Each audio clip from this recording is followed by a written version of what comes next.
A very good morning to you. Thanks for joining me, Smriti Vidyarthi, on NTV Today this Monday morning. Hope you've all had a great weekend. As always, we have plenty lined up for you on the show. We'll be coming to you from across the country, bringing you the very latest on what's happening this morning. And that will include, we think, the release of the KCPE exams, results rather. That should be happening at some point later today. We'll bring you up to speed with that as and when we get the details. Later this morning in studio, we'll be speaking about the controversial topic that is abortion. More on that in just a moment. But first, let's take you live to the Safari Park Hotel, where NTV's Julian Zamboko is standing by. There is a Future of Food conference taking place there.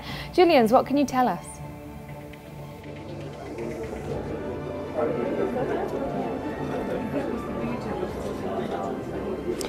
Thank you very much, Smriti. We are live at Safari Park, where the Future of Food conference organized by the Kenya Private Sector Alliance and the Ministry of Agriculture is kicking off today, this morning. And some of the factors to be discussed here include the escalating food prices across the globe and how this is impacting the socio-economic landscape across countries. The mission here is to ensure that Kenya is well prepared, both from the public sector perspective and the private sector, to ensure that prices are mitigated and that we have a stable environment. If you remember last year in the month of May, inflation peaked at 11.7%, which was largely driven by food prices. And these are some of the things that have risen concern about food prices and how they can be managed to be stable in the long term. Some of the speakers we expect here include representatives from the Ministry of Agriculture. We are told the Cabinet Secretary will not be showing up, but he'll be represented by the Chief Administrative Secretary, who is Dr. Andrew Tui Moore. We also expect the Kenya Private Sector Alliance, Carol Kariuki, to be present and to give her remarks. We have stakeholders from the fertilizer value chain in the country who should be coming to give in the input perspective of how farmers are grappling with challenges in terms of accessing fertilizer to help them boost their productivity. We also expect panel discussions around the issue of women in enterprise, such that how do we empower women who are the large players in terms of small-scale farming to be able to scale up productivity in the country. We also expect some of the discussions around market integration, which will be focusing on the farm-to-fork value chain. How do we bring small-scale players on board such that they are able to enable the country to scale up its agricultural productivity? So these are some of the issues which are expected to shape the discussion around this forum, which should be running today and tomorrow. The discussion around food losses and loss after harvesting, that is post-harvest loss, is one of the things we'll be focusing on and asking pertinent questions to the government and to the private stakeholders in terms of structures like the Food Reserve Agency and how it is managed. So this will be the key discussion today, and we're just waiting for the government officials to arrive to officially kick off the conference. Back to you, studio. All right, Julian Zamboko, thanks very much there, bringing us the latest on that Future of Food conference taking place at the Safari Park Hotel. More from you later on.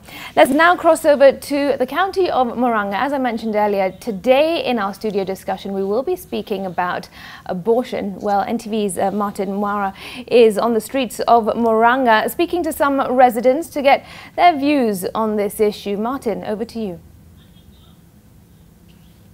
Thank you, Smriti, in the studio. As we have said, we are coming live from the streets of Murang'a. Now, of late, Murang'a has been having cases of illegal abortions. It is no longer weird to go and find a baby who has been thrown in a litter bin. Now, the cases have been on the increase, but we want to find out from the residents if they are okay, if abortion can be legalized in Kenya. Okay, join me. Okay, kwa majina yako na uniambie, are you in support of abortion to be legalized in Kenya? My name is Henry Gadamaro, and one thing, I can't support that. Unless you talk about safe abortion, where a mother is in danger or the baby who she is carrying is in danger. So when you talk about aborting is not the right thing, because we are killing our generation slowly. Yes. And maybe these abortions, who do you think are the people who do those abortions? Is it the young girls or the married women? Both cases, because nowadays the generation has changed.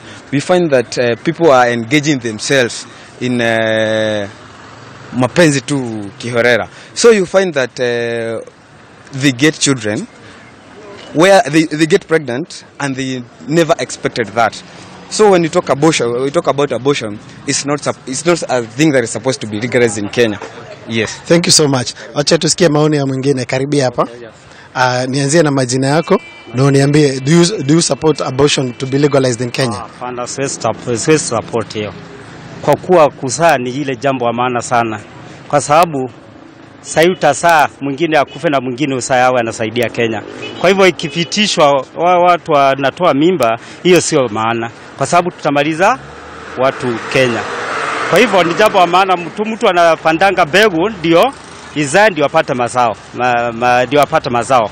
Kwa hivyo kuzaa wakati umeanzia ndio mpate ile mtoto, mlikuwa mnaanzia ndio mpate mazao. Kwa hivyo ni vizuri watu wazae, watoto waonekane. Na mimi siwezi support ati iwe tupitishe ati watu wao wanatoa mimba ati hivyo. Tutaisha.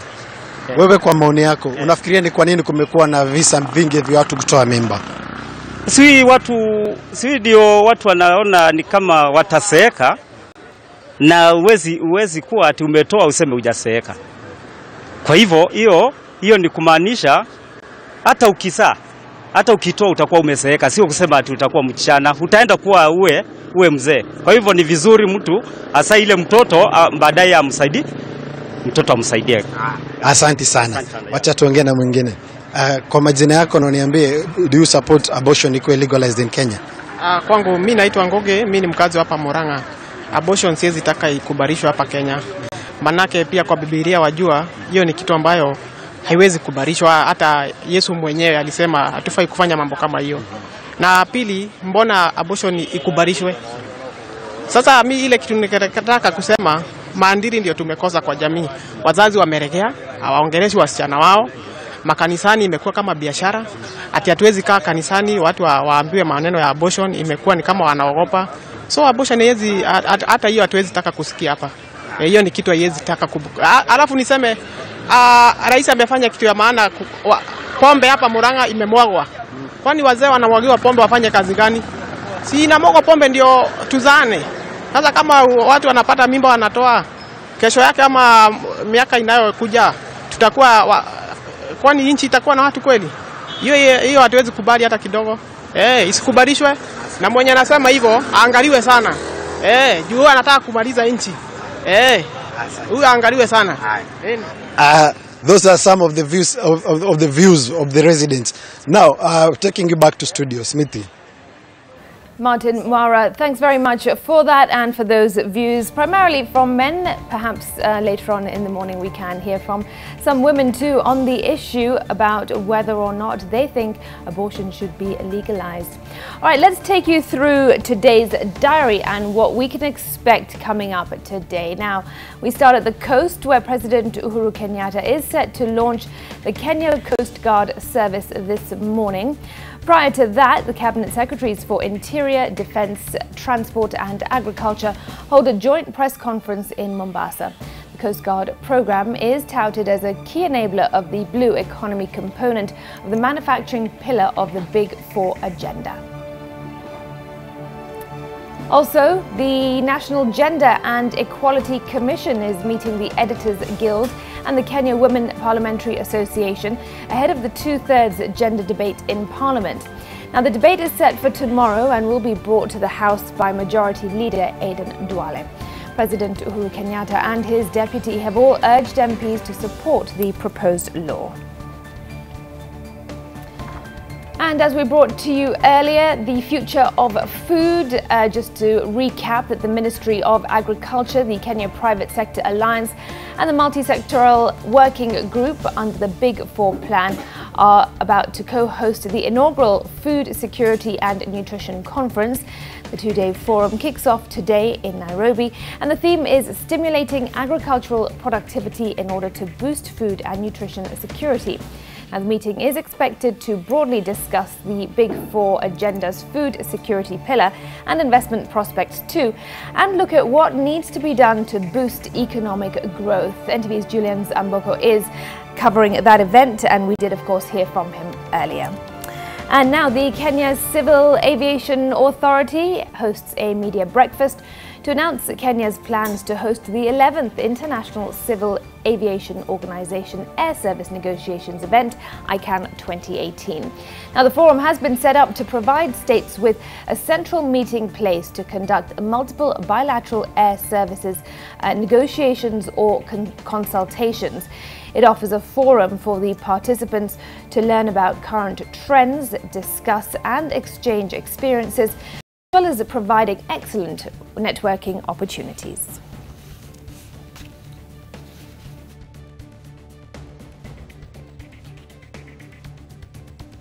And that's what you can expect in today's diary. All right, as I mentioned earlier, today we are focusing on abortion, and this is why. The Kenya Medical Practitioners and Dentists Board has suspended all abortion services provided by Mary Stopes Clinic. Now, the order came after a KMPDB probe on the organisation following complaints from members of the public after it allegedly published pro-abortion adverts. NTV's Mel Miendo reports. The Kenyan constitution does not allow abortion unless it's an emergency and the life and health of the mother is in danger. Whereas a large number of women resort to backstreet abortions, a smaller percentage visit clinics such as Mary Stopes Kenya.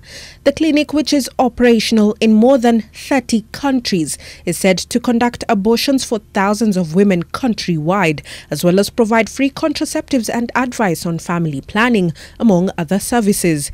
According to the Kenya Medical Practitioners and Dentists Board, unidentified members of the public raised concern over the clinic's position on abortion.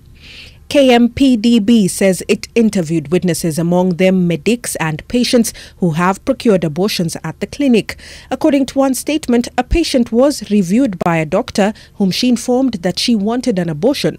She was not talked against it, but was referred to Mary Stopes Clinic in Eastleigh, wherein the abortion was done. She continues to say that she recalled hearing a lot of suction noises, and after a short while the procedure was over. Thereafter she was discharged after about 1 hour. In its findings, the Medical Practitioners Board noted that advertisements undertaken by Mary Stopes Kenya as part of their sexual reproductive campaign contravened the provisions of the Medical Practitioners Act.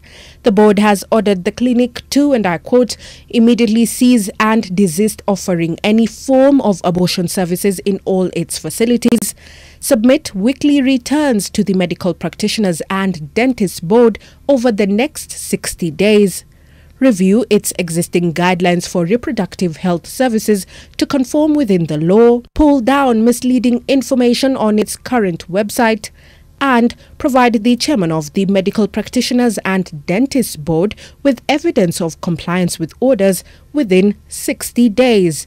The orders have received mixed reactions from Kenyans, with many taking to social media to comment on the matter. Mel Miendo, NTV. Well, that suspension has elicited a lot of reaction and brings to the fore the discussions about why thousands of women go for unsafe abortions. Now, amid the unclear policies from government and a lack of consensus from stakeholders on how to handle this emotive issue, NTV's Brenda Wanga sifts through the confusion and controversy and listens to the voices that have remained silent on this debate, those of women who have gone through the procedure. From the bowels of one of the city's big slums, Mathari, emerge two girls. They share more than just the poverty-ridden place they call home.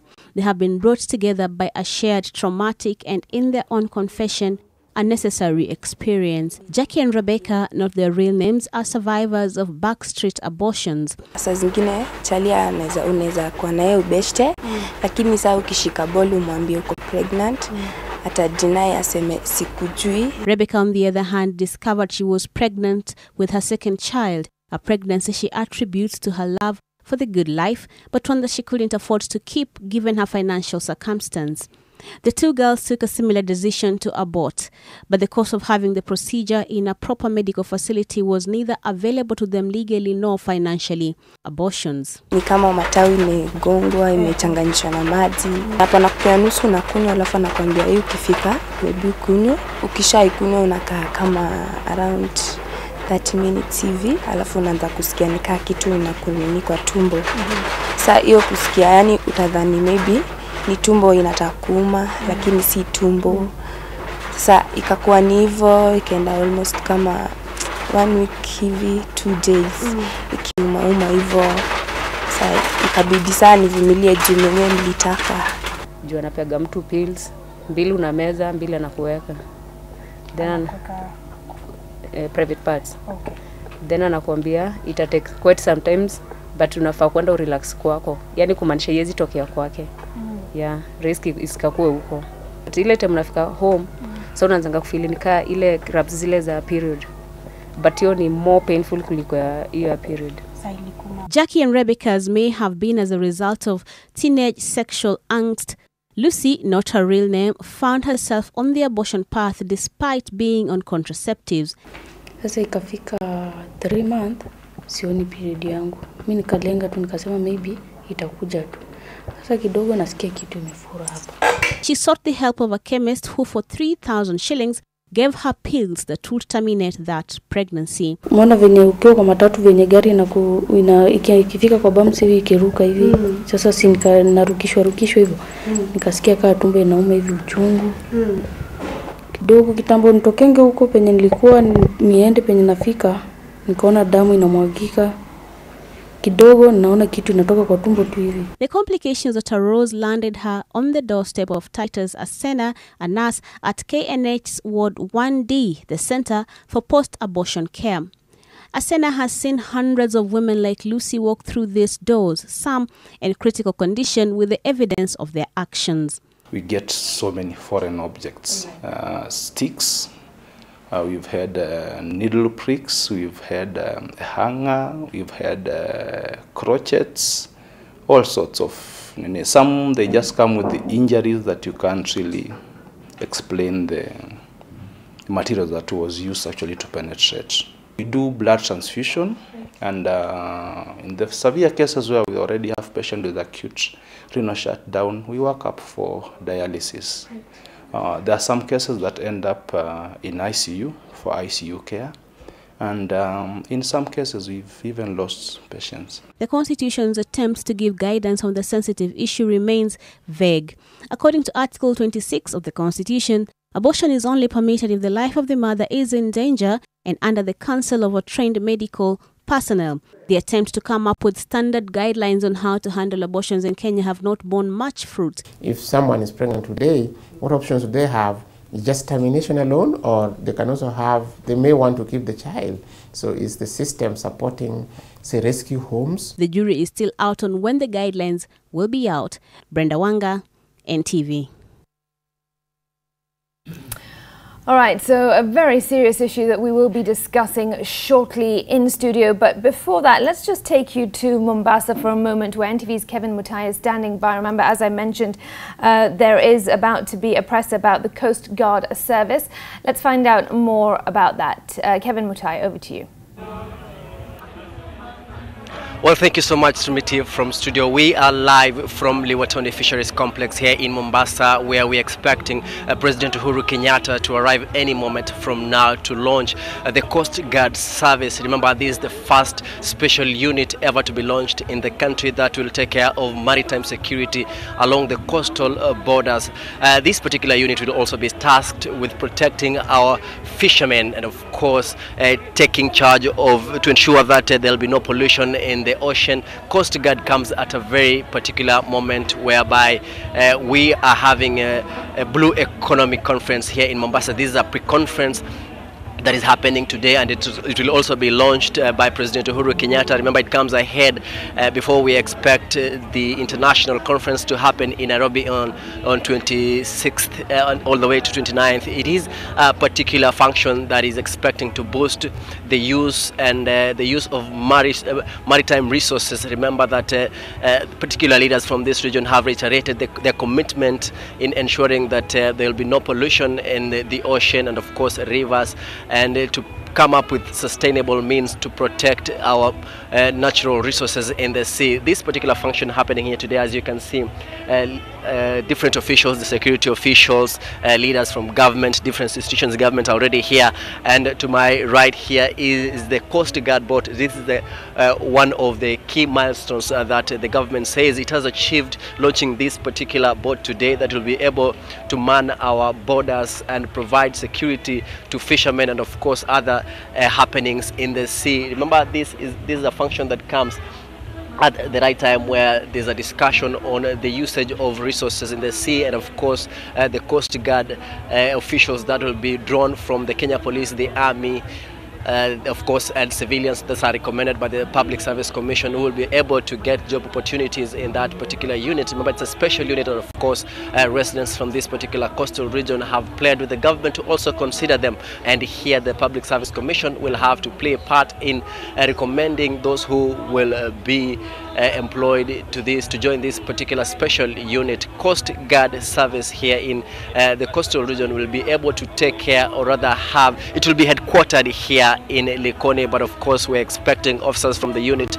to be also deployed to other coastal counties, among them Kwale, Taita Taveta, Kilifi, and of course we're also expecting some of them to be in Kisumu. Remember, this is a unit that will be taking care of our water bodies in the country. Remember that there have been challenges facing this particular area, and of course the issue of pollution. These officers will be able to be manning the Kenyan borders and ensure that our waters are safe, our resources in the sea will be safe, and of course to ensure that these particular resources will be able to benefit Kenya and of course advance the country in terms of economy. Any moment from now we are expecting the president to be here, and of course other leaders. As you can see, people are already seated to my left. This is the tent where the main function will be conducted from, and people are streaming in. Of course there's thorough security in place, and of course there's a deployment of various security officials. Security agencies are here to ensure that the safety of those who will be attending this particular function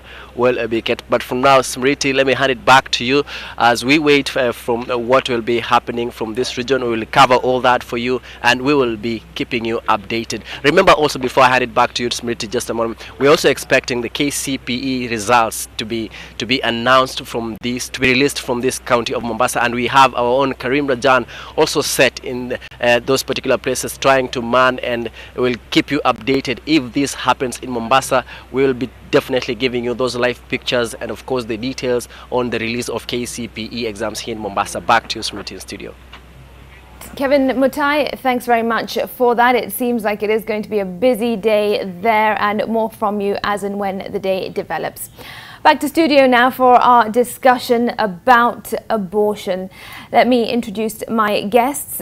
On my immediate left is Dr. Kireki Omanwa. He is the Secretary General of the Obstetricians and Gynecologists Society of Kenya, and also an obstetrician and gynecologist. And also beside him is Michael Mutua, a researcher at the African Population and Health Research Center. And we will also be having one more guest. I'll introduce her in just a moment, as she has now joined us in studio. But first, let me welcome you to studio. Thank you very much for joining us as we discuss this sensitive and emotive and somewhat controversial issue as well. I'll start with you, Doctor. First and foremost, your initial thoughts on what's been happening with regard to the Mary Stopes Clinic. Thank you very much for inviting me to the studio, and I'm here on behalf of my colleagues who are consultants, who are doctors of our society. First of all, as you say, this is a very emotive and it's a very controversial issue. But even before we go into the emotions, before we go into the controversies, let's look at the figures that we have.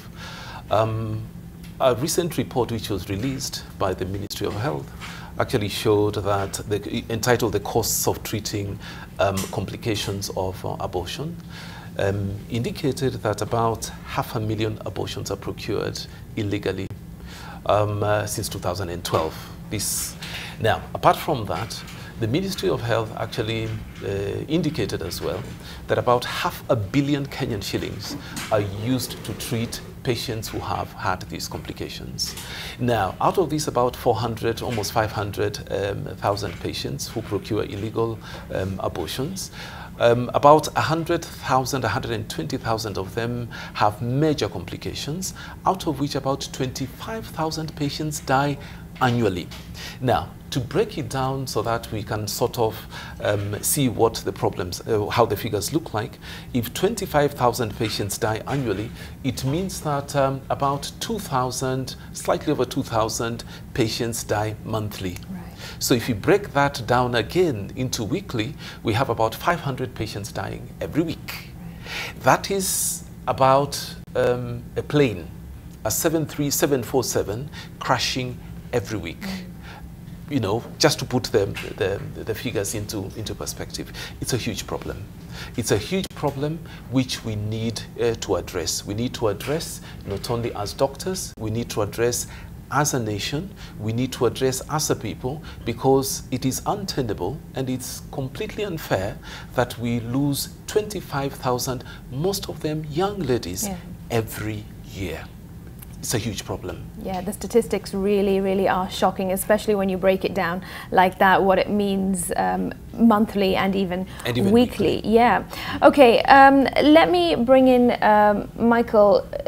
You're a researcher, of course. You probably have plenty of statistics as well. But before we go into that, what's your initial reaction to the latest story about Mary Stopes Clinic? Sorry, thank you. I think it's an issue worth discussing. The fact that, I mean, for me, this just came across through the news, and it's something that would be worrying, especially given that the need for the services, especially legal abortions, is still there. And if we go back a little in terms of thinking about how these abortions happen, what are the underlying causes? You will have to take note that about 43% of pregnancies that happen in Kenya are unintended. And unintended pregnancies are the root causes, are the known causes of unsafe abortions. And if that number is still not addressed, we still will have this problem. And I'm glad that Dr. talked about the figures from some of the research that we have done over the last 5 years, and the numbers are shocking. I mean, 465,000 abortions happening every year, and majority of these are induced abortions. If you think about, and if you further investigate some of these cases and think about some of the things that women and young women go through to terminate pregnancies, one would really want to think about it, and we might want to be a little bit sober when we are addressing this issue. Not necessarily around ultimately, I may not want to address the legality or illegality of abortions, you know, given that we do research and we can only provide the numbers. But the problem is there, and we have to come up with ways of addressing it. Yeah. All right, and let me just welcome Joy. Thanks very much for joining us on NTV Today, Advocate of the High Court, Joy Mdibo. Let me get your initial thoughts on the latest developments, and that is, of course, that the Kenya Medical Practitioners and Dentists Board has suspended all abortion services at Mary Stopes Clinic. The clinic was allegedly publishing pro-abortion adverts. That, of course, would be against the law. Let me get your input. Thank you for having me on the show. And I just want to thank you for having this discussion in a sober and open manner, because it is something that has it's been a bitter pill for a long, long time, for not just the women of Kenya, but also generally across the globe. Abortion is an emotive issue. Now, I like the statistics that have been brought forth on the table, because it gives you a context of how much a big problem that we have. In my opinion, what we are seeing with Mary Stopes is not unique. We have pharmaceuticals that are producing pro-abortion pills that are being dispensed without prescription right now across many of the chemists that we have in the estates. So it's not just looking at abortion in terms of the services that are being procured backstreet. There's also what's already on the market in the quote-unquote black market, because it's still not supposed to be available on demand. It should be if the life of the mother is at stake. Right. That's when abortion should be able to be procured. But to just bring a spin on it, in as much as there are very many women who are procuring abortions, there's something that Dr. Ria said here. The 43% of pregnancies is unintended. Now, the question that you need to ask yourself is, why are pregnancies quote-unquote unintended? If you've got two people of adults of sound mind who engage in copious, is it an unreasonable expectation that pregnancy would be one of the consequences of your copulation? So it's one of those discussions where we need to get away from the fantasy of it and just break it down to the bare bones. Why do people get to a place where they imagine that it is fine to engage in activity without consequences, and when the consequences are quote-unquote unintended, that there should be a get-out-of-jail-free card? Right. In my opinion, the bigger discussion, even with Mary Stopes, is the business of abortion. Abortion is big, multi-billion shilling business, and it's not something that we can sweep under the carpet. You had an expose recently of alleged Dr. Mugoa Irimo, and his core business is helping women to procure abortions. Why is he in it? It's because there's money. Yeah. And if that discussion is divorced from the medical, then we might be able to break this down to the bare bones. Is helping women really at the core of advancing legal abortions, or is the big business that abortion is at the core of pushing the agenda? Why am I saying this? Is you look at the world where they have legalized abortion, abortion business is on the decline. Why? Because women have realized it is easier for you to prevent pregnancy and to manage your sexuality than it is to have unintended consequences dealt with in a more violent manner. So it's one of those discussions that we need to unpack more holistically. It's not just as straight as we need to give women a solution when they're not happy with the consequences of the activity. No. Right. Let's break it down to the bare bones. Okay, an interesting perspective there. Dr. Omanwa, tell us, how would one define abortion, first and foremost? I think there are two things which we have to take into account. Number one, there is what you call a miscarriage. A lady has got pregnant, and for whatever reason, about 50% of the pregnancies actually end in miscarriages. There could be a problem with a medical problem with the patient, chronic diseases like high blood pressure, hypertension, rheumatoid arthritis, or immune system diseases, and so on. You may have a problem with the baby, the embryo itself. You may have an issue with deformities of the womb, and so on and so forth. So these do not allow the baby to grow, or the baby will grow to a certain extent, and then after that, the baby stops growing. So what happens is that the lady starts bleeding, or sometimes there are no symptoms at all. So when the patient comes for follow-up, when you do a scan, you find there is no heartbeat, and obviously you tell the patient, you know what, something has happened. The size of the baby is not commensurate to, let's say, your last monthly period when it started. So that is a miscarriage. And in such a case where the baby is not viable, then we have to do a procedure to get the baby out. That is something medical, completely different. But in abortion, there is a situation whereby the baby is viable. There is a heartbeat, and we want to stop that. Or whoever it is who is in this business of doing abortion wants to stop that, to stop the baby from growing, by using whatever means. They can be medical, they can be surgical, interventional. And these are some of the things that we see, the backstreet interventions. It's good that you showed on your screen there Ward 1D in Kenyatta. It's an interesting ward because last month when I was on call, we had, I think, 6 patients who had septic abortions. And septic abortion occurs whereby somebody has procured an abortion, and the consequence of that is actually an infection. 3 of them were married people. They had children. Really? One of them had 3 children, another one had 2 children, another one, I think, had 4 children, but they had got pregnant, and for whatever reason, they didn't want this child. So what they did, because it is illegal in Kenya to procure an abortion unless the health of the the patient is in danger. But then I think here we need to unpack again what health exactly means. Exactly. Because according to World Health Organization, the definition of health is physical, is mental, is social, and psychological. So if she is psychologically disturbed, then it means that her health is in danger. So these are some of the quandaries which we have to deal with. So these are two things which we have to completely separate. There's the medical aspect where the baby has stopped growing, or there are issues with the baby, chromosomal issues, etc., etc. And there is another one where the pregnant is okay, but for whatever reason, whether it is psychological, social, economical, etc., etc., we want to terminate that pregnancy. Okay. Where do you draw the line, Joy, when it comes to, you know, figuring out really what is the health of a woman? Because as Daktari said, there's the mental health, there's the physical health, the emotional health as well. Smriti, you and I have had the privilege of being mothers. And the first thing you will learn as soon as you get pregnant is that you get some form of insanity.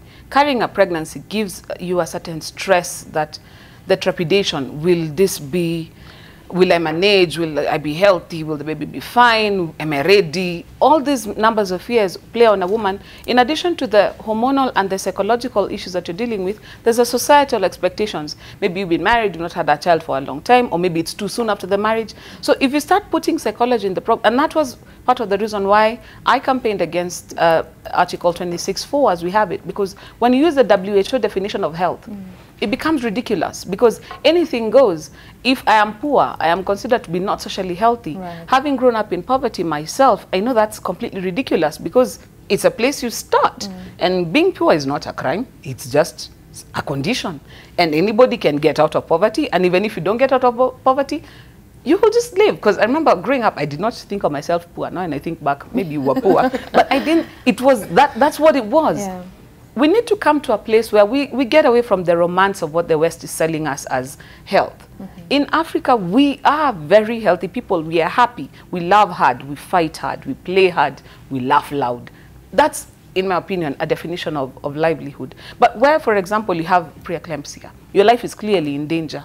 Or where you've got this hormonal, condition where your rhesus factor is separate from the child. And so it's actually life-threatening. We've seen women who've refused cancer treatment for the sake of their child. Why? There's a realization of, my life may be getting over, but there's potential here. In any country, your biggest resource is human beings. Dr. has broken down the numbers of how much money is costing us to treat post-abortive care.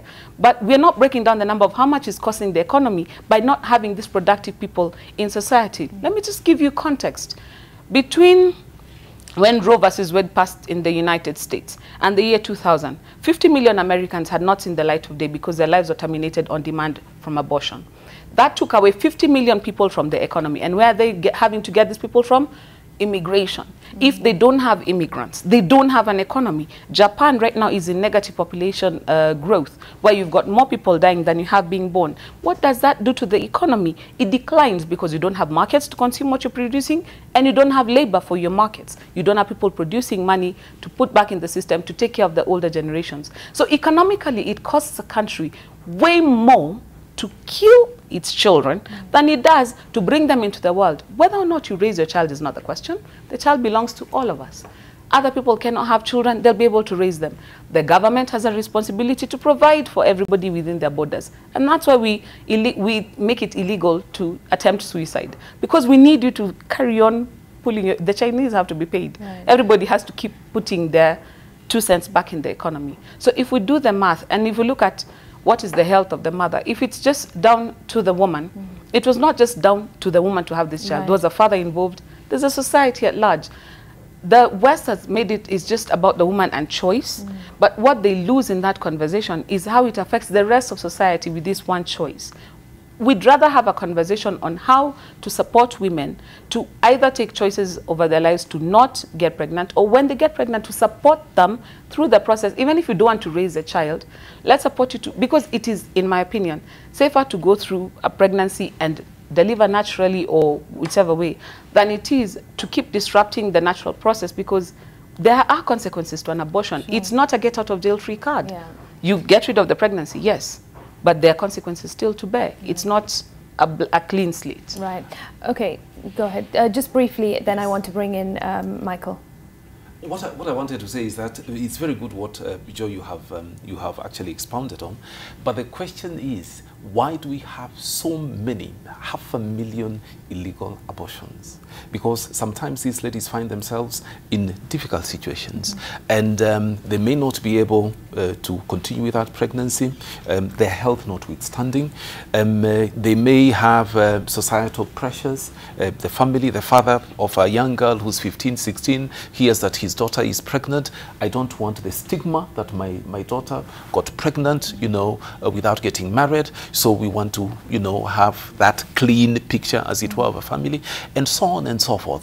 Why do we have these illegal abortions? I think that is what we need to look into, and we need to discuss. The other issue I think which we need to bring out is if there is this problem, what is the cause of this problem? Yeah. How can we stop the problem before we get there? Measure, sure. So we have to start preventive measures. Do we talk about sex? Do we know that when these kids go to school, when they finish school and they have holidays and they have nothing to do, well, the hormones are bubbling and they're going to engage in this sex, and there are going to be consequences of this. So why don't we start talking from the basics, as it were? Talk about sexual health, sexual reproduction, talk about preventive measures, and then we can come now to whether it is legal or illegal to have abortion. Right, okay. Michael, what is your input to this when we're talking about the numbers based on the research that has been done? I think I keep going back to where the problem really starts from. And I think Joy brings a very interesting perspective around the outcomes of sex and sexuality. And of concern is, if you look at, look at simple indicators like our age at first sex in the country. It is as low as such that at the age of 15, about more than 15% of the girls have already been exposed to sex. Now, if you look at our education system, again, thinking about sexuality education, just like abortion, sexuality education and its introduction in schools has been facing similar challenges. And what we say is, and there has been this kind of, I would say, simplistic argument that when you introduce this, education, you're actually teaching, and the name that is used is teaching sex. And it's actually not true. You are preparing these people so that when they are making these kind of decisions as they get into their sexual lives, they have information.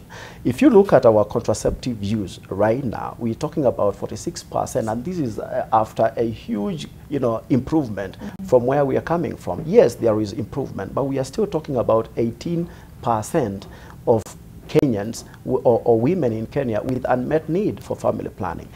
It goes as high as 40, especially among adolescents. And we are looking at these numbers and wondering what is really happening. Because as long as there is no effective contraception, of course there is going to be unwanted pregnancies. Whether we like it or not, this is going to happen. And so I think we need to push the discussion a little bit further and look at where is the issue really starting from. It's about our own socialization to the society in terms of our sexuality, what is happening to our young people.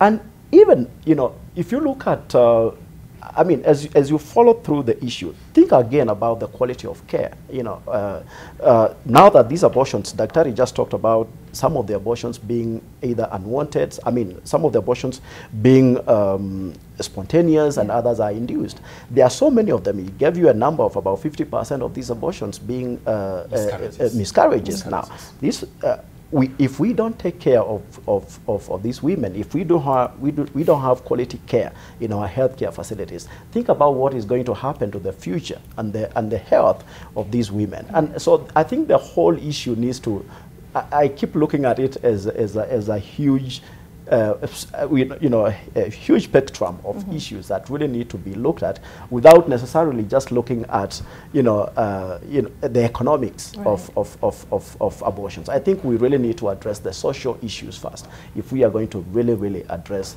the outcomes of unsafe abortion. Okay, well, of course, some of the issues when we talk about preventative measures is, of course, questions arise. Do these young girls or women have access to contraceptive pills, for example? Are they well aware and educated about where to go, what to do? But I'll come to that in just a moment. But on the issue of socialization, I had a conversation with a colleague who had spoken to various experts on the issue of teenage pregnancies. And what had come out of that, she had told me, is that a lot of the time in this day and age, what's happening, according to one of the experts, is that these young girls are looking at their friends who are getting pregnant and they're beginning to think, oh, I want to get pregnant. Maybe I should get pregnant, or perhaps I need to get pregnant. It's sort of the in thing to do. Joy, what's your reaction to that? And have you heard of the same? Yes, I have. And there are girls who've had pregnancy pacts where we say, by the way, over the holidays, we're all getting pregnant. And it's one of those things that they're doing. But, the reality of it is, if you look at the statistics, the young girls are not bothering to procure as much abortions as women my age are. Right. You're in the middle of your career, you've had your 3 little children, and you think you're well on your way to bigger things, and then you get pregnant. We are the demographic between 20 and 35, where the demographic that we are procuring the highest abortions. It's not the teenage girls. For them, it's, all these girls who are doing the exams with babies or just had babies. Yeah. Young girls are not seeing this as a crisis. It's women in my age who are thinking, I cannot afford another 2-year disruption in my career. I cannot take on yet another child. I have enough children. Or I've just broken up with the father of this child and I'm not going to deal with raising this child by myself. And given that context, therefore, it shifts, because these are women who are making an informed consent to terminate their pregnancy. And educated women as well. Yes. Yeah. And you find that now the onus shifts on us as a society.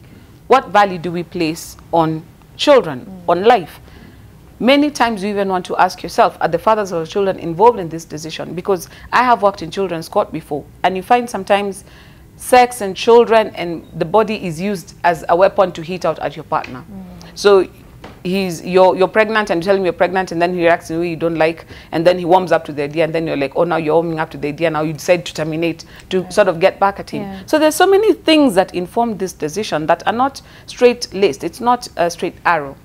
But there are social interventions that can be done to help mitigate the situation. So for example, if you're in a crisis pregnancy and your problem is that you cannot be able to realistically raise this child, the government is supposed to provide housing, food, education. This is what government is supposed to do.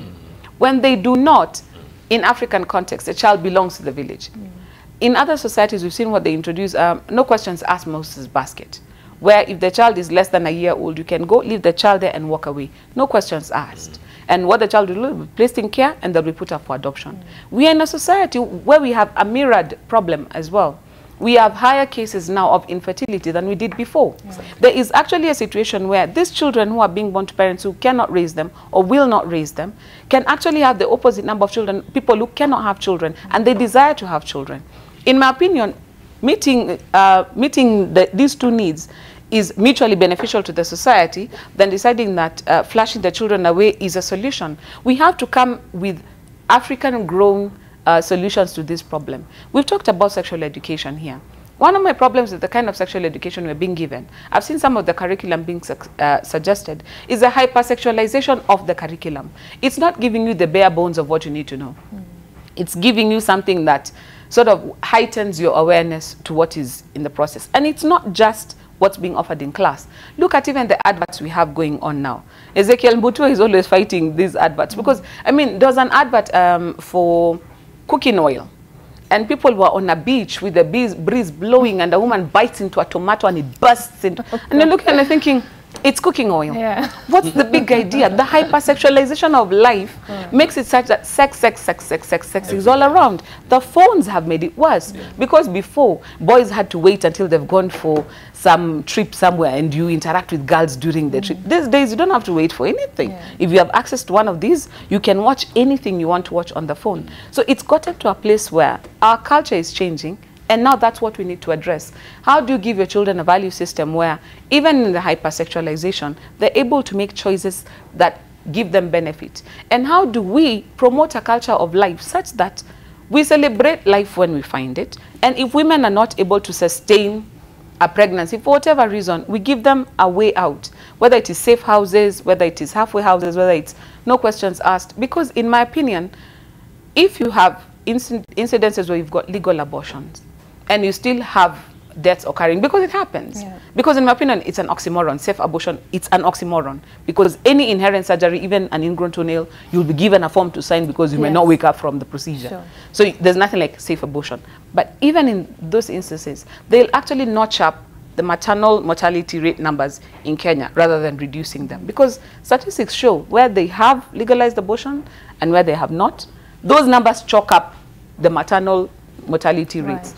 So let's have a bigger conversation, because if somebody dies procuring an abortion, that is maternal mortality, legal or otherwise. It is, but just a point of correction, Joy. When you say in countries or in places where they have legalized abortion, the maternal mortality rates are higher, I don't think that is very accurate. No, they're still high. They don't dip significantly as a result of it being legalized. I think it's a mix of very many other things, which we cannot just simplistically say that legalizing abortion increases maternal mortality rate. It doesn't. What we have, for example, in Kenya, maternal mortality rate at present is 486 patients who are dying in every 1,000. If you look at Sweden, for example, or you look at Scotland, maternal mortality rate is between 4 and 10.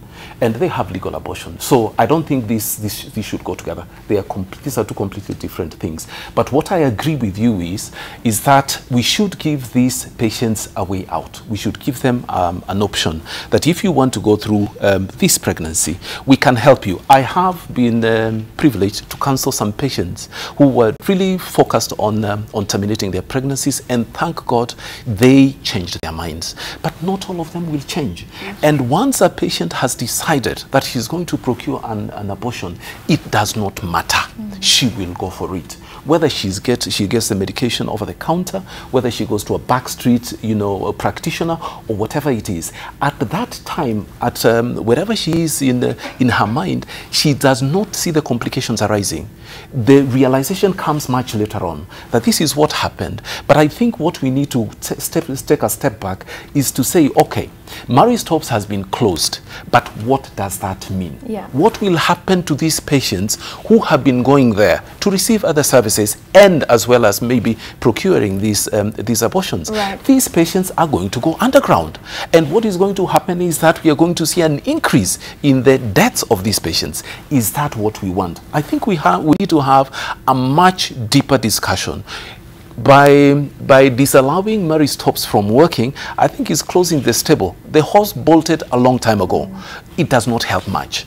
I think we need to calm down. We need to talk. We need to have a serious, sober discussion.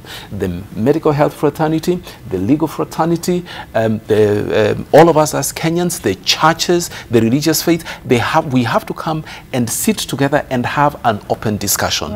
Allowing or not allowing does not help much. We need to come out, as Joy said, we need to come up with our own solutions. For example, in the UK, I think several years ago, they decided that, if your daughter is 13 or so many years, she can actually go and procure an abortion, and you don't have to know.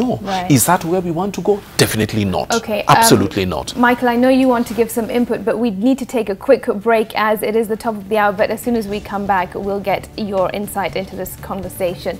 Very, very interesting insights coming out as we discuss abortion on NTV Today. First, though, let's take a quick breather. More in just a moment.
Welcome back to NTV Today with me, Smriti Vidyarthi. Today we are speaking about abortion in studio, but there's plenty more going on across the country. We'll be live from various locations. Let me just give you a brief as to what to expect shortly. We will be live from Homa Bay, where Boda operators are protesting the Michuki rules. NTV's Bernard Ojwang is on the ground. Also, we will be live from the Safari Park Hotel. NTV's Julian Amboko is covering that Food and Agriculture Conference. And what else is happening? The National Gender and Equality Commission is meeting, as well as the Editors Guild and the Kenya Women Parliamentary Association. They are discussing the two-thirds gender debate that is set to be debated in Parliament tomorrow. So all that coming up in just a moment. But back to studio now as we continue our conversation about abortions. Michael, you wanted to chime into the conversation before we took a break. Go ahead. Yeah, I mean, it was reaction to the issue of legalization of abortions and the number of abortions secured. I think as Dr. tried to correct that perception, I think it's something that we really need to look at in terms of evidence. We very well know that abortion on its own as a procedure, depending on how it's secured, it's not the cause of maternal death as it's known. It's about the complications that arise from the way that abortion is secured. And because these abortions are being secured illegally, a lot of times they are it's performed crudely. And what happens is that it leads to complications. And these complications, if not properly managed, they lead to death. Now, the evidence that there is, and research has been done comparing countries that have legal abortions and illegal abortions, actually show that the number of abortions, the incidence of abortion itself, does not necessarily change. But the level of complication from those abortions goes down significantly. Now, so the truth of the matter is that we have to address the outcomes of the abortions themselves in terms of the complications that emanate. And that's why earlier on I talked about the quality of care, the quality of post-abortion care that is available in healthcare facilities. And I think that's something that we still have to address. As much as we still address the causes of unwanted pregnancies, as we talked about in terms of availing and access, as you mentioned, access to contraceptive methods and family planning services, we still need to address the quality of post-abortion care that is available in healthcare facilities.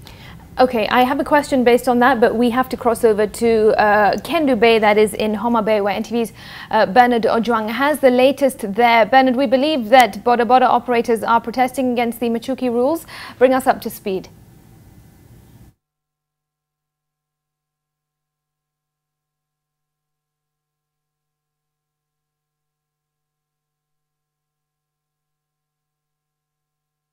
But unfortunately, we don't have Bernard's audio. Hopefully, we'll get that up and running shortly, and then we'll cross over back live to him. Let's continue this conversation. So one of the issues that you're raising is that the illegality in the procedure itself.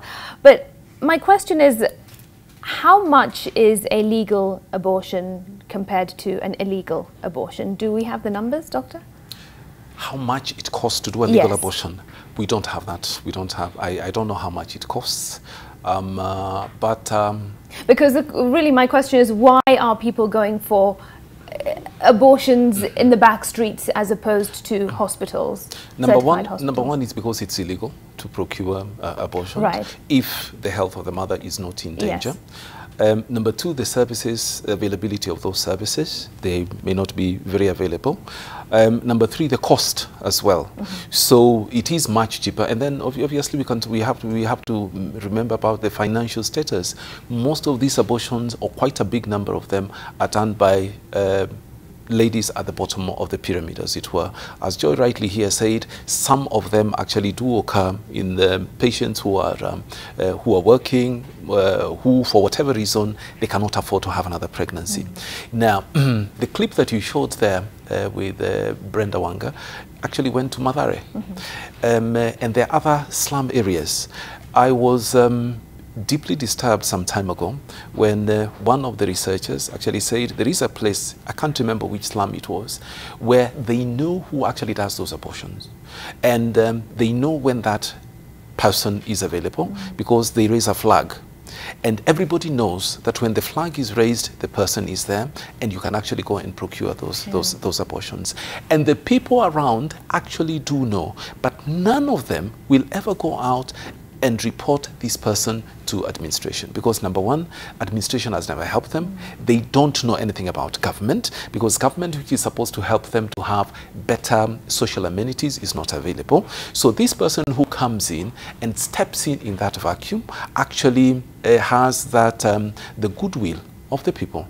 So if you, for whatever reason, you've been raped, you are pregnant because of incense and other reasons, and you cannot afford to carry that baby for whatever reason, psychological, economical, and so on, then you know that when the flag is raised up, that person is there, you can go and actually procure this abortion.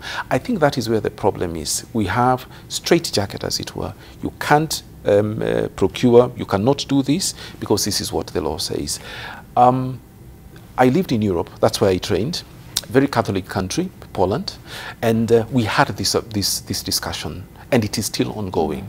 Apart from that, Ireland, which is also a very Catholic country, also had the same problem until something drastic happened. There's a case which actually shocked the whole country, whereby a doctor who had actually had a miscarriage, they could not actually clean the womb because the law did not allow them. And this patient actually ended up becoming septic, and she actually passed away. And that was that moment of realization, is there is something that we can do to avoid things going this way. It was one life, but I think it was anywhere. One life is one life too many. Sure. Not to talk about the 500 lives that we are losing every week. So I think we need to have a serious discussion. We need to have a serious discussion. If it is a question of sexual education, we have people who are trained in education, curriculum developers, we have sociologists, we have anthropologists. We can come in as the professional societies and we sit together. If it is a question of coming up with a curriculum that is going to help us actually teach our children about sexual health, sexual health and reproduction, we need to start doing that. Well, Joy, I'll ask you, why have these discussions not already happened? Or if they have, why have they perhaps not worked? Why are we where we're at right now? Part of my problem with this entire debate is most of the time it is driven by people like ourselves. Mm-hmm. We are sitting from a place of knowledge and privilege, and we can afford to pontificate on their ideas. Yeah.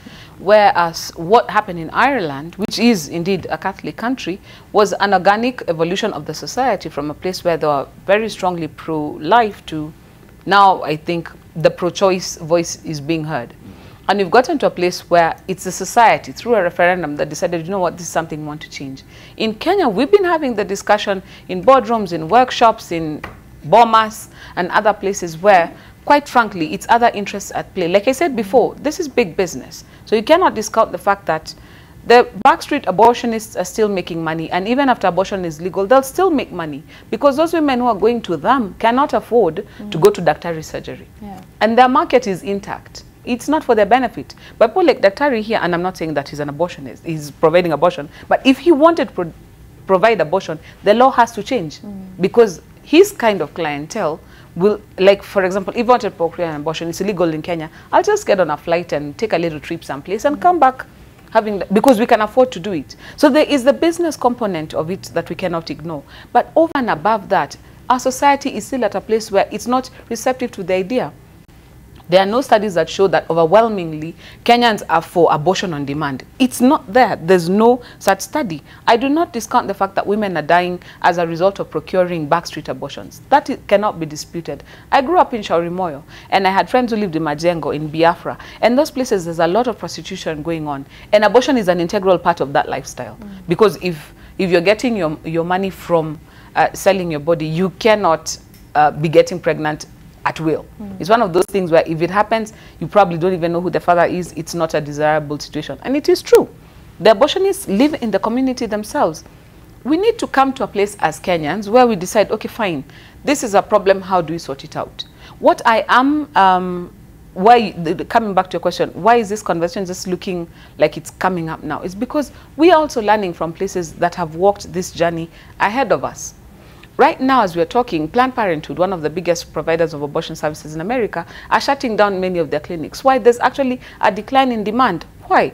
The conversation has been had, it's gotten to a place where women have realized the benefit of preventing pregnancies to begin with rather than having this get out of jail free card. There's also been the discussion about racial targeting of certain children.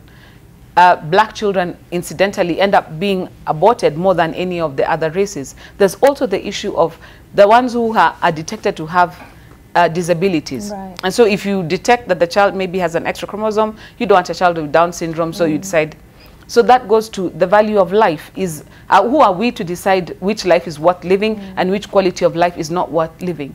The morality issues also surrounding the question. There's been the question of conscientious objections. We've seen people who have been penalized for not referring people to abortion services. And some of our doctors who are Christians would say, and others who are maybe even not Christians, but I mean, that's something unpalatable. If the law comes such that you must train in being able to give abortions and you must be able to give the service, and if you don't want, you must refer, then somebody looks and says, okay, fine, so what about my freedom of conscience, of belief? So those are conversations that it's much bigger than this one incident. Yeah. It's a whole plethora of things that if we put it all on the table, it's difficult to get consensus. What I think and what I wish we would do is let the Kenyan public evolve to a level where this is something that they want to put on the table politically and deal with it, rather than those of us who have a little bit of learning and a little bit of, and think that we know better than others, try and tell them, you know what, this is what is good for you. That particular approach, in my opinion, is not only wrong, at the end of the day, it might end up getting us unintended results, where you have, for example, right now we are dealing with teenage pregnancies on the rise. Imagine if abortion on demand was legal. Or even taking it as far as the UK, where you don't even have to tell your parents. What would we be having? Girls would be dying procuring abortions and the parents didn't even know you're pregnant to begin with. What's the aftermath? Well, do some... I think what we're talking about here is not abortion on demand.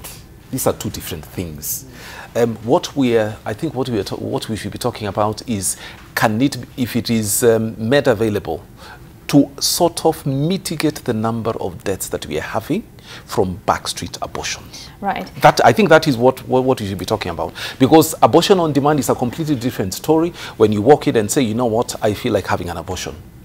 But they all, as Joy said, you know, it all and it's a lot of things, there's a lot of right. factors which come into and one of the factors which I think is a very controversial question or issue is, when does life begin? Because some people may choose to have an abortion because they think, well, you know what, it's just an embryo. It's not a baby yet. It's not a life yet. Yes. Let me just go around. I'll start with you, Martin, on your thoughts on that. When does life begin? Michael, I beg your pardon, not Martin, Michael. I would pass that to the to the legal practitioners and the doctors, because I mean as a researcher, for me, I can only talk about but maybe before they talk about that, I think there's something important that he brought up on the issue of cost of treating, managing complications, and I think. Just to bring it to perspective further, if you look at the level of complications that we are handling here in the country, about 70% of the abortions that were procured, the 450,000 that we were talking about annually, about 70% of them are severe or moderate complications. And Daktari here will tell you what procedures need to be done on such kind of patients. You're talking about to extent of surgical management, which includes removal of uterus and all that, and they are expensive procedures. Yeah. And one of the, in the study that we did to cost that, it was actually evident that the cost of managing unsafe abortions in the country, if that could be invested in preventive mechanisms, like talking about in ensuring access to effective contraception, it can actually, like the cost is, the cost of managing those complications compared to the cost of providing effective contraception, it's like much easier and cheaper. It will still be cheaper to provide effective contraception to to women as compared to waiting until they secure unsafe abortions. And just on the little, to touch a little on how, the process of securing abortions, and in terms of the issue you brought out about where the abortions are happening. It's not just in backstreet healthcare facilities that this happens, and the cost is a factor. But given the environment within which our service providers are operating in, a lot of times, and I've talked to quite a number of service providers in some of the research that we have done, a patient will come with, like, seeking abortion services, and they cannot offer that service because it's illegal, as much as the service provider it knows. Now, what happens is that this patient goes to those backstreet clinics, or maybe at home, and then they have all these, very crude procedures of terminating pregnancies, and the next day, the same patient comes back to the health facility with complications from that termination. So I really think we need to look at it. And there is something that he brought up about, when these women want to secure secure an abortion. I've also talked to providers who actually say that they have done all forms of counseling. You receive a patient, you counsel, in fact, towards keeping the pregnancy. And the next day, the person comes back after having secured an abortion. So we, as much as we are thinking about, the process of securing abortion, we also need to really think about the drivers of these unsafe abortions. And we have to address them. Okay. Joy. Life begins at conception. That's what the Constitution says, but that's what I also believe. Why? Because even if you're trying to get, for example, IVF treatment, they'll tell you you've got this number of viable embryos. What does that mean? These are all potential human beings. So there's no question, because each of us was one day an embryo. So there's no question of saying, when does life begin? Because there's, for example, in the Kenyan law, you're not considered to be a person capable of being killed until you have proceeded out of your mother's womb. So we'll count it infanticide if you're actually born. But that doesn't discount that when you're in your mother's womb, you are still alive. And that becomes now a different scenario altogether. So if you're looking at it on the skinny of it, what's the legal position? That's a legal position. Life begins at conception. But there's something that Michael has brought out that I think also we need not to lose in the conversation. We'll talk about access to contraception. I did my dissertation on contraceptive law in Kenya. And it's ironic because even how we check the quality of the standards of the contraception that we get in Kenya is wanting. The quality of what is brought in as contraception sometimes is not only not effective, some of it is downright dangerous. How our doctors dispense of it. I'm a woman of means. I can afford to walk into a gynecologist's office and have any number of tests they need to do for them to tell them, you know what, this is the best one for you. But when you go to seek this service, when mtu akusahau, then the pill is not for you. Maybe you should try a sindano, then the sindano reacts, or maybe that's not it. It was trial and error. By the time I settled on something, which ended up being nothing, is because my health had been affected severally because of being, let's try this, let's try this, let's try this. And I realized there's no law that helps us to understand how to properly medicate or dispense of even contraception. Some of them, the quality is so bad that they have been banned from where they were imported from, but because they had already produced this entire shipload, we are given for free so that women can have access. And what do we have? Ruptured uteruses and other things. So that we already have a problem in contraception to begin with.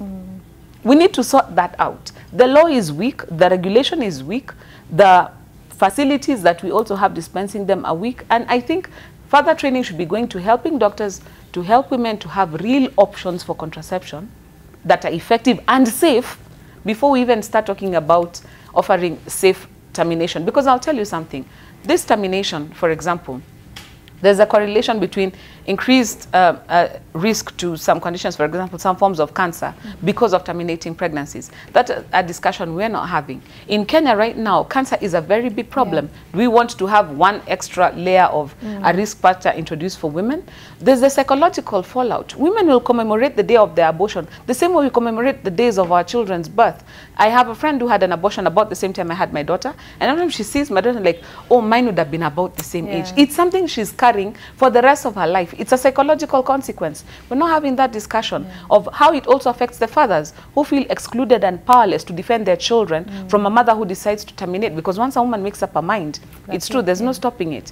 That's why I'm saying the discussion has to be nuanced. It's not a straight arrow, it's a woman's choice. No, it cannot be that. And it was reduced to that in other jurisdictions, and we've seen the fallout in their societies. We don't have to repeat a mistake because others have made it. We rather make our own mistake in this particular instance. Okay, at that point, I've got to cross over to Mombasa, but we will come back. Let's just take a breather from this conversation for just a moment and take you to the county of Mombasa. NTV's Kevin Mutai is at the Star of the Sea Primary School, where we are expecting the release of the KCPE results. Kevin, what can you tell us so far?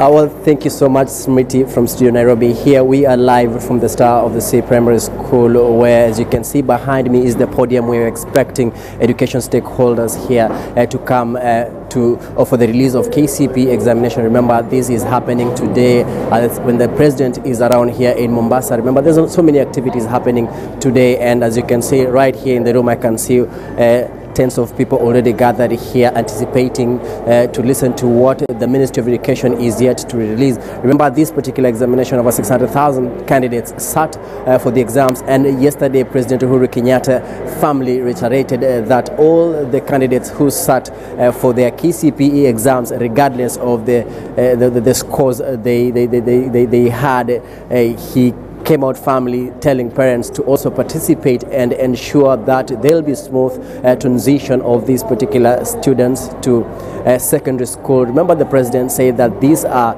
students aged between 13 and 15 years, saying that the government will play a key role to ensure that they all go to secondary school, stating that the government will continue paying for their school fees and, of course, learning materials, and, of course, urging parents to work hand in hand with education stakeholders to ensure that all the candidates, all the over 600,000 candidates who sat for the KCPE exams will secure their position in high school. Remember, saying also that he believes that all the candidates did their best to deliver in this particular examination, of course, saying that despite the country experiencing minimal numbers of people trying to cheat in the exams, the government came out strongly to ensure that the credibility of the examination, the exam period in the country was maintained. Of course, we saw various stakeholders in government from different government agencies monitoring the distribution of KCPE exams, and of course through the entire period,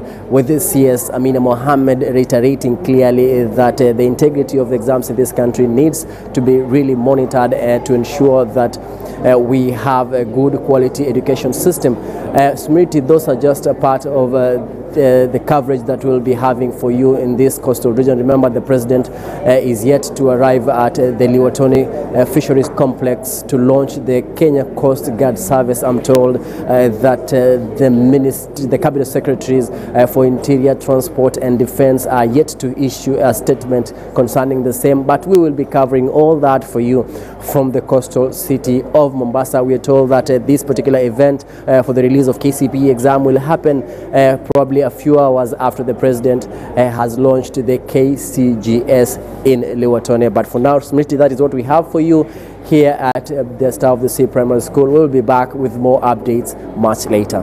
Back to Smriti. Kevin Mutai coming to us live from Mombasa. Thanks very much. Of course, more from you later on. Now we can take you to Kendu Bay in Homa Bay, because we do have the audio for NTV's Bernard Ojwang. Bernard, tell us what's happening. No, unfortunately, apologies for that. We don't have Bernard Ojwang there in Homa Bay. Hopefully, before we close this bulletin, we will have him live, as we do believe that Boda operators are in fact protesting the Mishuki rules. All right, now apparently we do have Bernard Ojwang live, so let's get a sense of what's happening. Bernard, hope you can hear me, and hope we can hear you. Go ahead. Well, thank you very much, Smriti. We are here in Kendu Bay, and you can see what's going on here. Boda operators have taken to the street. They are saying that they were following the ongoing traffic offenders on the road crackdown, that they are not comfortable, they are not satisfied with what's going on, and they are saying that they need more time so that they look for the requirements that are needed. And currently we are just going to talk to some of the demonstrators. Just tell us what do they want? We as the Boda officials of Kendu Bay, we are requesting the officers of Kindu Bay that we were given time by Matiang'i to respond by 1st of January. The officers of Kindu Bay are harassing us, they are beating us up and down, and they are forcing us that we should have everything by now. What do you want? We are requesting them to give us time, as Matiang'i said, that we should have helmet and reflector, of which we have by now. But as per now, they are forcing us to have the license and insurance, of which it is 20,000. We cannot afford now. That's what we cannot. So we are requesting them to give us time, as Matiang'i did.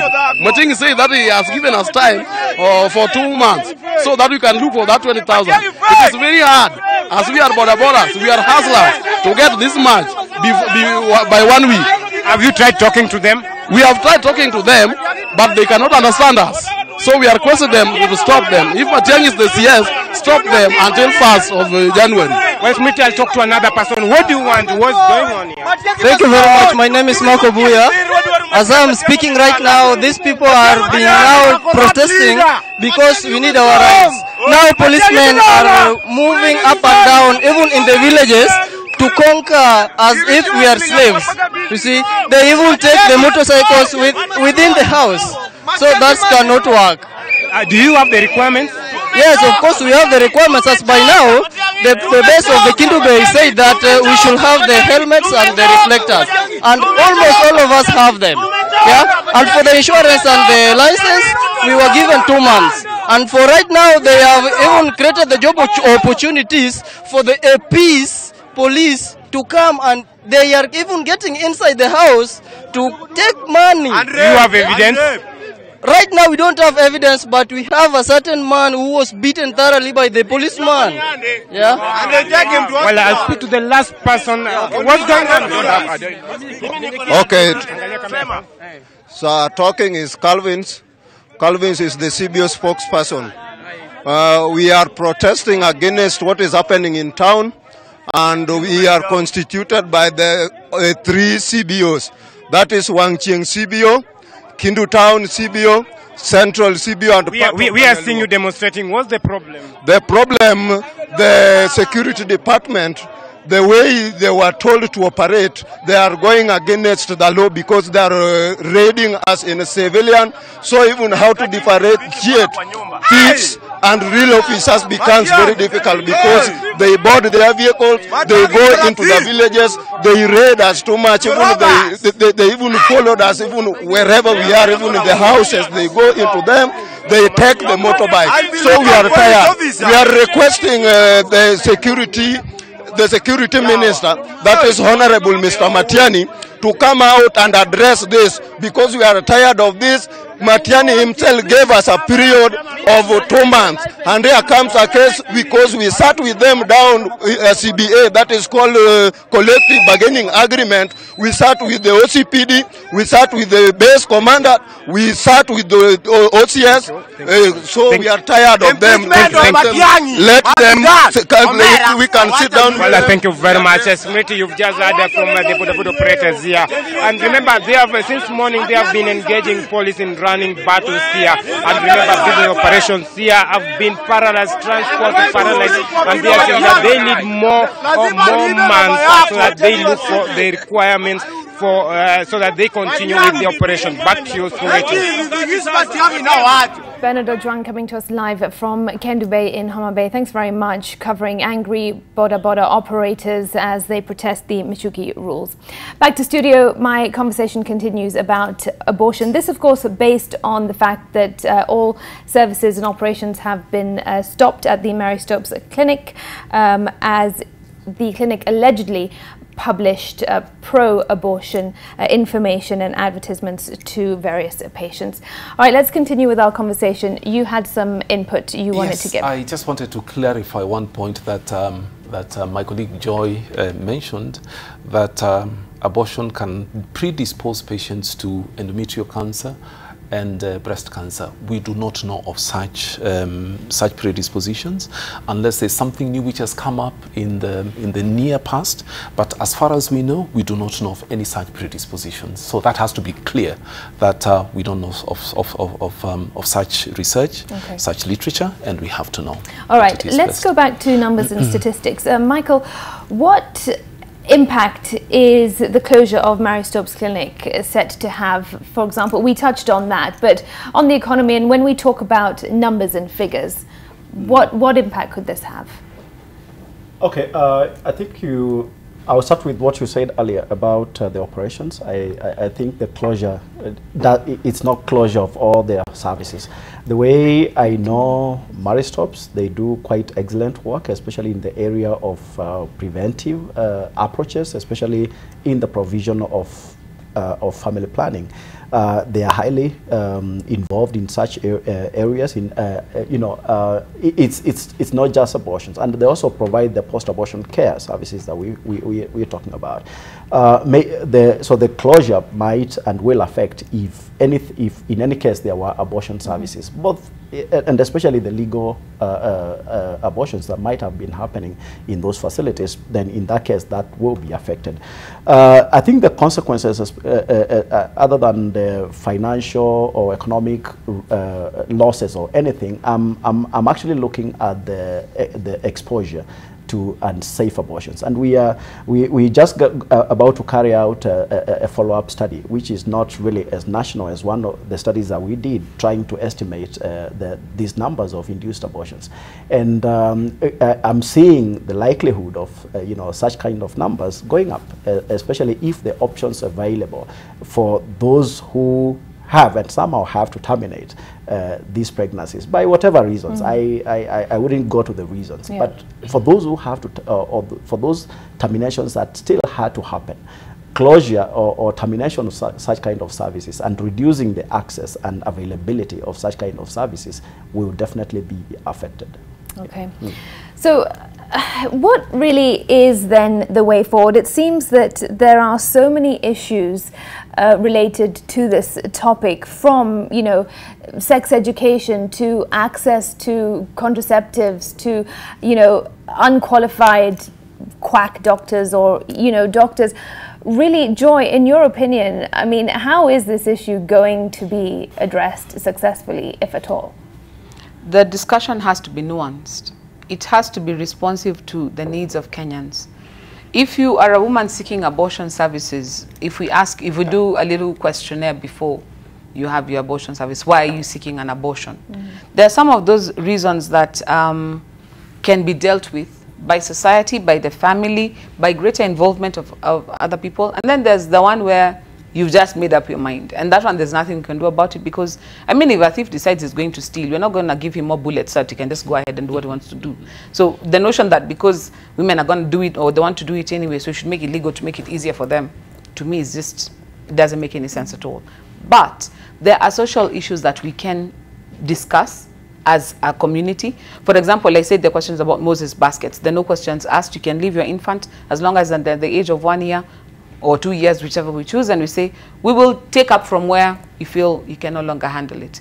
There's a question of looking at our adoption laws. Adoption in Kenya is still highly stigmatized, and there are people who are really suffering with trying to get their own children, and it's not working. We have to make adoption easier so that those who need to have children and are not able to get children to adopt can be able to do so quickly and easily. There's also the need for us to have a more deep discussion about our value system. In Kenya, we have had a very rich culture of celebrating life. The question now that we are seeing is where a pregnancy is almost, a woman is left by herself to deal with the aftermath, as it were. That should not be a discussion. There's something I posted on Facebook the other day. A woman had gone to children's courts trying to get support for her children. She had twins, a girl and a boy. And the matter was adjourned yet again. And she was found trying to kill the children, and she wanted to kill herself too. Such a woman has reached the end of her tether. The court system is failing her. The family is failing her. So we need to have that nuanced discussion. So what can be dealt with societally? Let us deal with it societally. How do you deal with women who choose to have an abortion anyway? In my opinion, that is still illegal activity. If we have told ourselves that we value life, that's why you can't take your own life at will, then let's protect those who cannot even speak up for themselves. Because a culture of death is where it's not just with the violence of aborting a child who's in a mother's womb. It comes to me thinking, you know what, Smriti is not worth the air that she's breathing, and just popping her because I think I can. You see this with countries where a child he's been bullied, so he walks to school with a gunshot and just with a shotgun and shoots everybody on sight. That ridiculousness of cheapening life, where if it's inconvenient to me, killing somebody else is not a problem, should be something that we should dissuade ourselves from at this early stage. And finally, we need to resist big business. The countries in the West now, with their declining numbers in abortions, are looking for somewhere to sell this equipment. Even if abortion is legal, it's not a delicate, dainty, pain-free process. It's a violent act. If you even look at late-term abortions, the violence against the children, it's ridiculous. You have to put in forceps to crush the baby's head. It's ridiculousness. It's a discussion where it must be nuanced, and it must be as a response to what Kenyans themselves want, and not what NGOs want, not what big business wants, and certainly not what businessmen want. Yeah, the issue of it being a huge business really, really is one of concern, because it seems like a lot of people are benefiting from such crude activities. Dr. Ari, I think health per se is a business. Most of the time is a business. So whether we look at it as if we're talking about abortion here and terminating life as a crude business, there are companies which are making loads of money because of cancer. Maybe, as Joy said here, there are some medications which may not work, but it's business. But that is not what we want to look at. As we say it here, we have a culture of upholding life. How do we inculcate this culture in young girls, in young boys, while they are still in school, so that we learn how to respect and to uphold this life, that they know that even if they are going to engage in sex, if they do get to that, and it is there, it is happening. Closing Mary Stops clinic will not stop these guys from engaging in sex. It's going to be there. There are going to be consequences. I think that is what we need to be looking at, because closing one clinic or 2 or even 10 of them does not really does not solve the problem. We need to go back to the basics and see where the rain started beating us. We used to, when you were growing up, obviously when you were seen talking to a girl, it was a problem, or a girl talking to a boy, it was a problem. There was some sort of mechanisms which sort of, checked what we used to do. But right at the beginning we said, with the phone these days, you can actually do anything. You can talk to anybody that you want. So is it possible to sort of go back to where we were? Or if we can't go back where we were, then what kind of other mechanisms can we put in place? During the holidays, because this is a time when parents are busy trying to earn a living for these children, and they have a lot of free time, is it possible for these children to be engaged in some activities that will sort of pull their minds out of doing some things which will have grievous consequences in the future? We need to talk again, as Joy has rightly put. We need to have a conversation. We need to have a conversation on where we are going and what we are going to do. But this conversation requires the responsibility of so many different sectors. What happens if we don't see them all coming together? If we don't see them coming all together, unfortunately what is going to happen is that we are going to have more morbidities, more patients are going to die. The 500 patients per week are going to increase, unfortunately. We are going to have a huge strain on the little money that we have, which could actually have been used to sort out other health, more pressing health issues.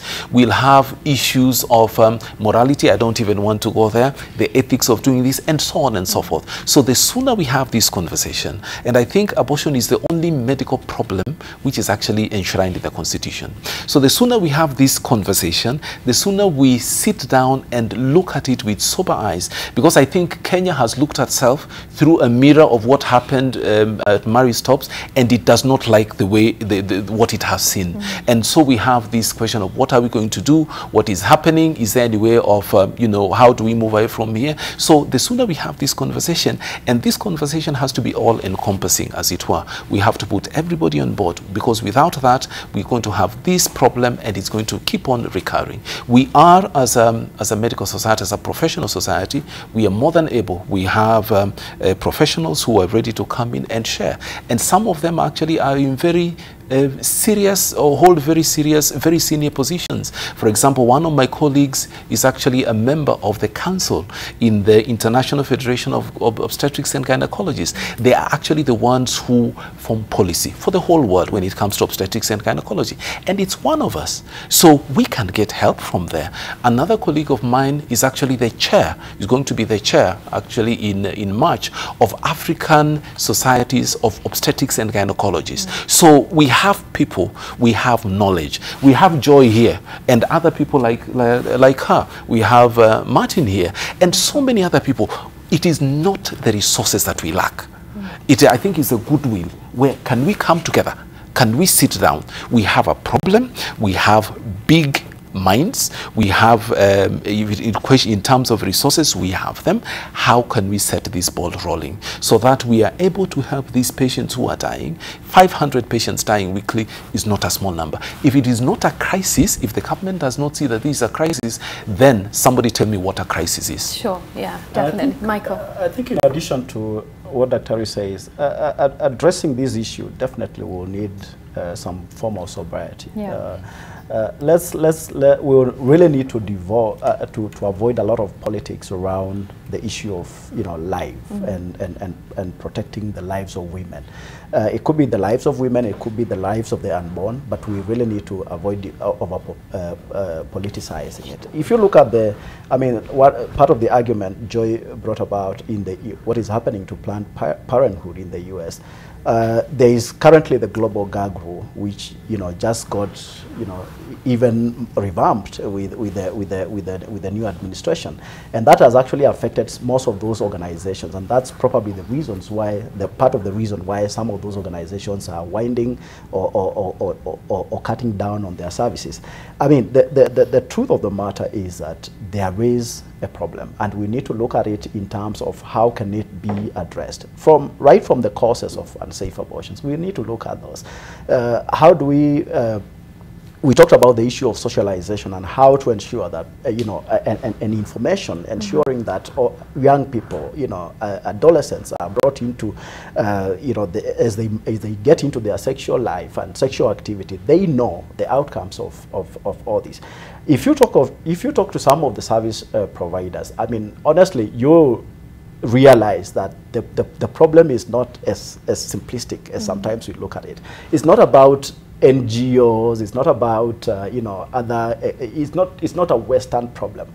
Before the 1990s, Dr. will confirm that we never used to have manual vacuum aspirations in hospitals even for post-abortion management of patients.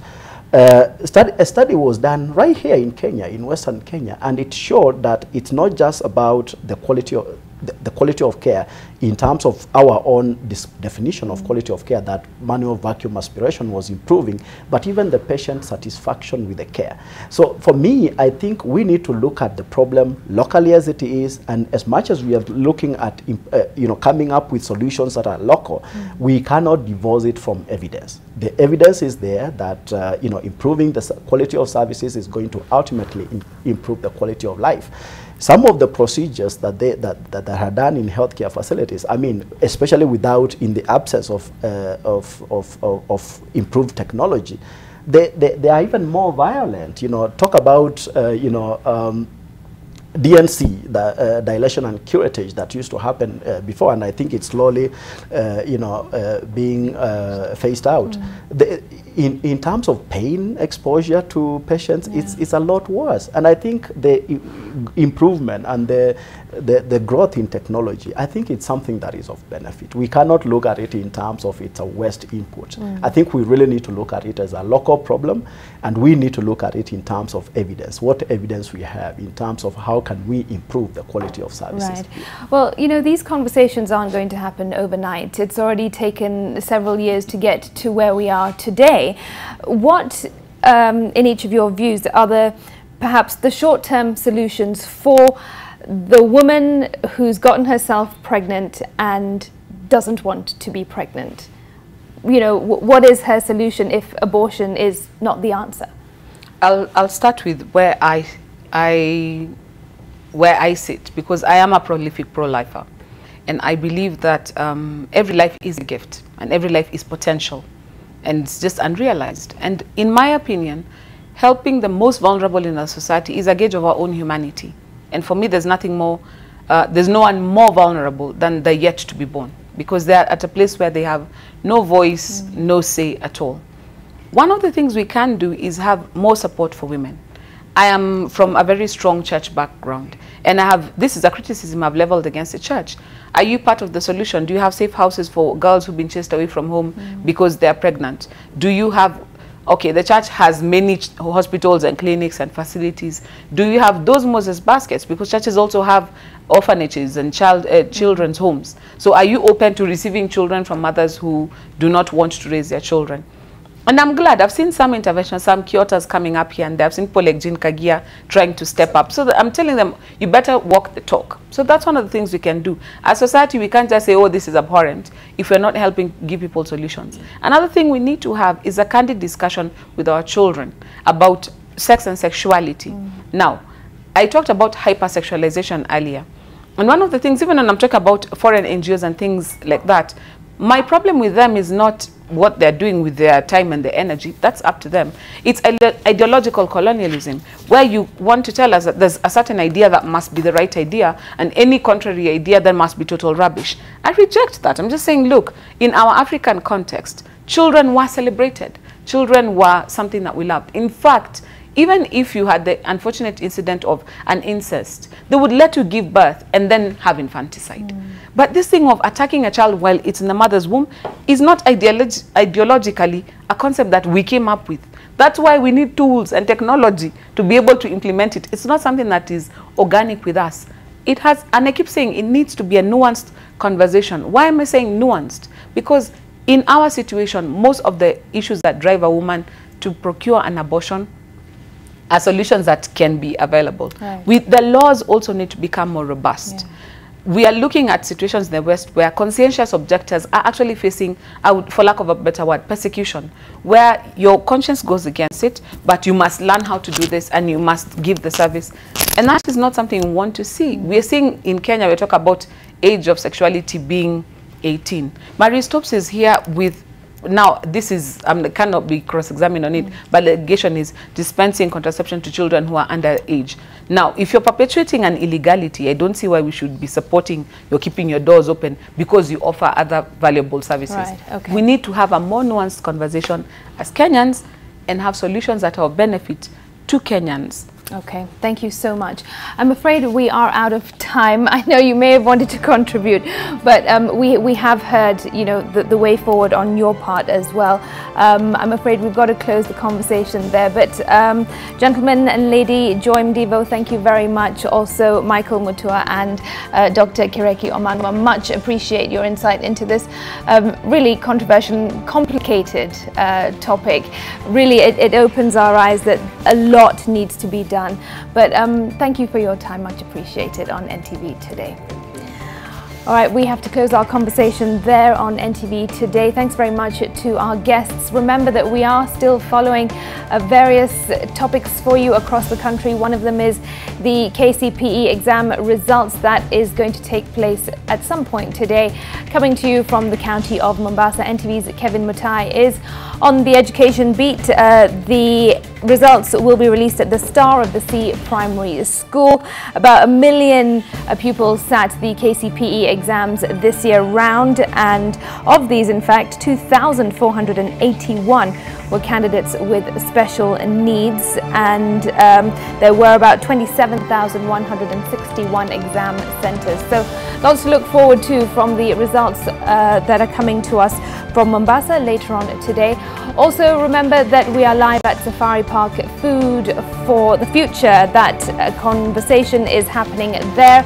NTV's Julian Amboko, our business reporter and anchor, is on the ground, and he'll be bringing us more from that conference as and when the day develops. All right, it is just approaching 11 o'clock. We've got to leave it there. Thanks so much for watching NTV Today. Don't go far though. NTV Sasa is coming up in just a moment. Bye-bye for now.